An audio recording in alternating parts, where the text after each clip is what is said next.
আপনারা পঞ্চায়েত ইলেকশন যেদিনই হবে, পৌরসভা যেদিনই হবে আমরা অংশগ্রহণ করব। এমনকি বললাম লোকসভাতে আমি গোটা রাজ্যে লড়তে যাব না, রাজ্য বিজেপিকে ছেড়ে দেবো, অঘোষিত ছেড়ে দেবো, ওপেন ছেড়ে দেবো যে আপনারা জিতে নেন, মমতাকে হটান। আপনাদের সরকার দিল্লিতে চলছে চন্দ্রবাবু নাইডু, নীতিশ কুমার আর চিরাগ পাসওয়ানের উপরে নির্ভর করে। আগামী দিনে আপনাদেরকে আবার 2014-তে যেমন 282, 2019-এ যেমন 303, আবার 2024-এ এসে আপনারা 240 না 42-এ আটকে দিয়েছিলেন।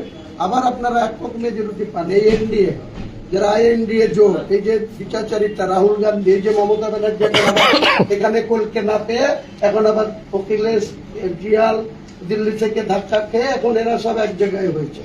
2027 সালে প্রমাণ হবে অখিলেশের কত বাহাদুরি ওই মানে উত্তরপ্রদেশ রাজ্যে। তারপরে তো পঞ্চায়েত নির্বাচন হবে, পৌরসভা হবে, তারপরে লোকসভা হবে। লোকসভা আসলে আমি 6টা লোকসভায় প্রতিদ্বন্দ্বিতা করবো, রায়গঞ্জ, মালদার 2টো আর মুর্শিদাবাদের 3টে। আমি আমার স্থির বিশ্বাস মুর্শিদাবাদের 3টে সিটই তৃণমূলকে হারাবো এবং আমার আমজনতা উন্নয়ন পার্টি আমি নিজে বহরমপুর থেকে জিতবো এবং আমার 2টো ক্যান্ডিডেটকে মুর্শিদাবাদ এবং জঙ্গিপুর থেকে জিতাবো। Thank you.